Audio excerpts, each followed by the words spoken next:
السلام علیکم پاکستان، حمید نقیبی آپ کی خدمت میں حاضر ہے۔ ناظرین، ہم بار بار آپ کو یہ بتاتے رہے کہ ایل نینو اس سال بہت طاقتور ہو جائے گا، لیکن حیرت کی بات ہے کہ بہت سے لوگ اس کا مذاق اڑاتے رہے۔ لیکن اب نیو یارک ٹائم کی ایک ایسی رپورٹ سامنے آئی ہے جس نے پوری دنیا کو اس سال کے آخر تک ایل نینو کے بہت زیادہ سنگین ہونے سے متعلق تہلکہ مچا رکھا ہے، اور ماہرین اسے تقریباً 80 سال کے ریکارڈ میں سب سے طاقتور ایل نینو قرار دیے جانے کا امکان ظاہر کر رہے ہیں۔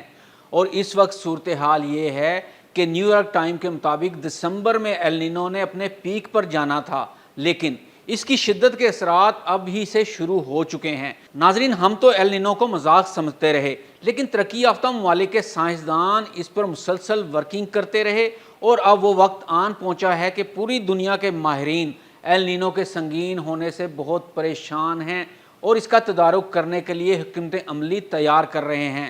دنیا کے نقشے پر ایک ایسا خطرہ ابھر رہا ہے جس کی شروعات کسی جنگ، ایٹمی دھماکے یا طوفان سے نہیں ہوئی۔ ناظرین، ایل نینو کی شروعات ہوئی ہے سمندر کے پانی کے غیر معمولی طور پر گرم ہونے سے، لیکن یہ کوئی معمولی گرمی نہیں۔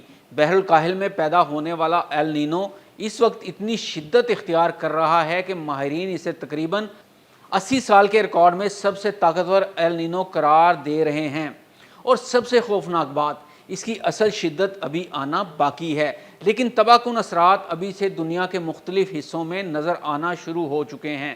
بھارت میں غیر معمولی خشک موسم، ایتھوپیا میں کئی دہائیوں کی شدید خشکی، وسطی امریکہ میں فصلیں تباہ، پاناما میں بارش کی کمی سے عالمی تجارت کے ایک اہم راستے پر خطرات، اور دوسری طرف دنیا کا درجہ حرارت مسلسل خطرناک حدوں کے قریب۔ اب ذرا یہ اعداد سنیں۔ گواٹے مالا میں جولائی کی بارش معمول سے 85% تک کم رہی۔ کینیا میں بعض علاقوں میں جہاں 1 ایکڑ سے 20 سے 30 بوریاں مکئی پیدا ہوتی تھیں، وہاں اس سال پیداوار صرف 1 یا 2 بوری رہ جانے کا خدشہ ہے، اور اقوام متحدہ کے ورلڈ فوڈ پروگرام کے مطابق سال کے اختتام تک ایل نینو کی وجہ سے دنیا بھر میں تقریباً 5 کروڑ مزید افراد شدید بھوک کا شکار ہو سکتے ہیں۔ لیکن کہانی یہاں ختم نہیں ہوتی۔ امریکی ماہرین کے مطابق اکتوبر سے دسمبر کے دوران انتہائی طاقتور ایل نینو کی صورتحال کا امکان 81% تک ہے، یعنی جس موسمیاتی بحران کے اثرات ہم آج دیکھ رہے ہیں، اس کی اصل شدت آنے والے مہینوں میں سامنے آ سکتی ہے۔ تو سوال یہ ہے، آخر بحر الکاہل کا گرم ہوتا ہوا پانی ہزاروں کلومیٹر دور پاکستان، بھارت، افریقہ، امریکہ کے موسم کو کیسے بدل سکتا ہے؟ کیا یہ صرف ایک عارضی موسمیاتی واقعہ ہے، یا عالمی حدت کے دور میں ایک نئے خطرناک معمول کی شروعات ہے؟ اور سب سے بڑا سوال، اگر 2026 کا ایل نینو واقعی گزشتہ کئی دہائیوں کے طاقتور ترین ایل نینو میں تبدیل ہو گیا، تو 2027 میں دنیا کو کس قسم کی گرمی، خشک سالی، فصلوں کی تباہی اور غذائی بحران کا سامنا کرنا پڑ سکتا ہے؟ تو ناظرین، آئیے بات کرتے ہیں بحر الکاہل کا گرم ہوتا ہوا پانی پوری دنیا کا موسم کیسے بدل سکتا ہے۔ ناظرین، ایل نینو بحر الکاہل میں سمندر کے غیر معمولی طور پر گرم ہونے کا قدرتی موسمیاتی مظہر ہے۔ یہ اضافی حرارت ہواؤں اور بارشوں کا نظام بدل دیتی ہے، جس سے دنیا کے مختلف علاقوں میں موسم شدید متاثر ہوتا ہے۔ کہیں خشک سالی آتی ہے، کہیں سیلاب، اور کہیں فصلیں تباہ ہو جاتی ہیں۔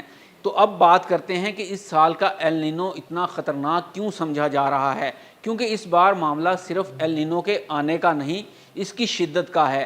یہ موسمیاتی مظہر عام طور پر 2 سے 7 سال میں آتا ہے، اور عموماً دسمبر کے قریب اپنی زیادہ سے زیادہ شدت اختیار کر لیتا ہے۔ لیکن 2026 میں صورتحال مختلف دکھائی دے رہی ہے۔ ماہرین کے مطابق اس سال ایل نینو غیر معمولی طور پر جلد فعال ہوا ہے، اور اس کے اثرات اس وقت ظاہر ہو رہے ہیں جب اس کی مکمل شدت ابھی سامنے بھی نہیں آئی۔ بھارت میں جون 1901 کے بعد سے 5واں خشک ترین جون ریکارڈ کیا گیا ہے۔ ایتھوپیا کے زرخیز پہاڑی علاقوں میں تقریباً 4 دہائیوں کے دوران موسم گرما کی بدترین خشک صورتحال سامنے آ رہی ہے، اور پاناما، جو دنیا کے زیادہ بارش والے ممالک میں شمار ہوتا ہے، اس کے بعض علاقوں میں مئی کے آغاز سے کوئی بڑا طوفان نہیں آیا۔ یعنی سائنسدان ابھی بھی پیک کا انتظار کر رہے ہیں، جبکہ دنیا اس کے ابتدائی اثرات پہلے سے ہی محسوس کر رہی ہے۔ تو ناظرین، کیا یہ واقعی کئی دہائیوں کا طاقتور ترین ایل نینو بن سکتا ہے؟ اعداد اس خدشے کو مزید سنجیدہ بنا دیتے ہیں۔ نووا کے مطابق اکتوبر سے دسمبر کے دوران